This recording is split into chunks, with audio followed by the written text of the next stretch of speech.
मेरा रिस्पॉन्स बहुत क्लियर है आसाम के चीफ मिनिस्टर के लिए, ऑनरेबल हेमंत बिश्व शर्मा।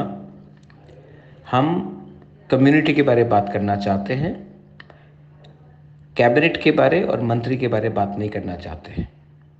हम कॉन्स्टिट्यूशनल सोल्यूशन के बारे में बात करना चाहते हैं, अपने 14 लाख तिपरासा के बारे में बात करना चाहते हैं जिसने हमें सपोर्ट किया है, प्यार दिया है, ना कि 1 2 3 लोगों का कैबिनेट पोस्ट के लिए। कम्युनिटी के बारे में बात कीजिए, सम्मान से बुबागरा को राजा की तरह दिल्ली में बुलाइए। हम आंख से आंख मिलाकर अपने कम्युनिटी के बारे में बात करेंगे और अगर हमारे कम्युनिटी को कुछ मिलता है तब हम आपके संग आगे चलेंगे, वरना हम जहाँ में हैं वहाँ में ठीक है। हमको कॉम्प्रोमाइज़ नहीं करना है, अपना कम्युनिटी को विश्वासघात नहीं करना है।